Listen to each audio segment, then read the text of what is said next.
Hi Year 7! I'm about to give you a mini lecture on 6 persuasive techniques that you can use in your letters to Santa to make your writing more persuasive. You need to listen really carefully to what I'm about to tell you, as in a little while I'll be giving you a bit of a quiz to see how much you've remembered. The first persuasive technique I'd like us to look at is alliteration. Now many of you have probably heard this word before. Alliteration is where we repeat a letter or a sound at the beginning of a word in order to emphasise what we're saying.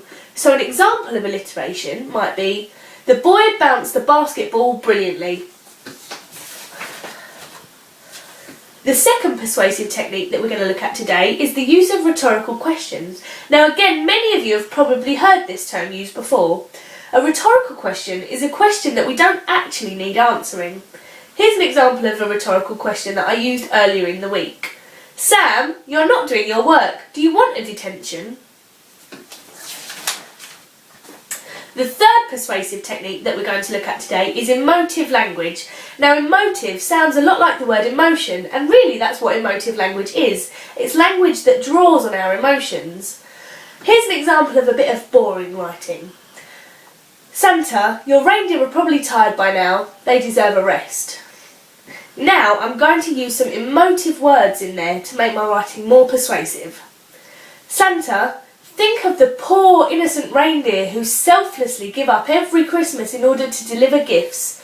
These noble creatures deserve a year off. That's a lot more persuasive because of the emotive language that I've used.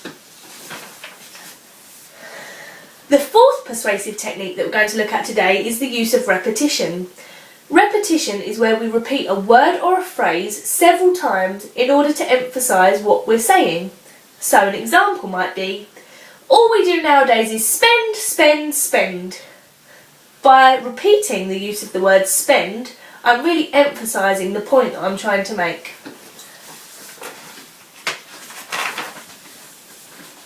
Now the fifth technique that we're going to look at today is the use of personal pronouns.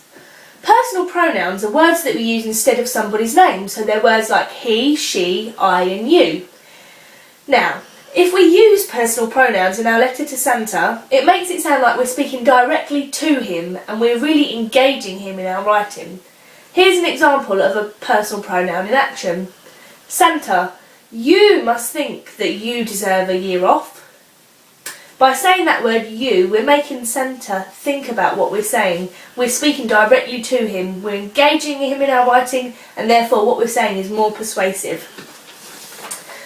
Now last but by no means least is the rule of 3. When we're using the rule of 3, we repeat a word or a phrase 3 times in order to emphasise what we're saying. We can also use the rule of 3 when we're listing things, so we list 3 things. Now the rule of 3 is pretty self-explanatory, the clue is in the title, so that's a nice easy one to remember. Here's an example of the rule of 3 in action. Santa, you are kind, caring and considerate. That's also alliteration in there. Here's another example of the rule of 3. Santa, a man, a friend, a hero. So, those are the 6 persuasive techniques that I'd like us to really focus on trying to use this lesson. Good luck Year 7, back over to you Miss Levy.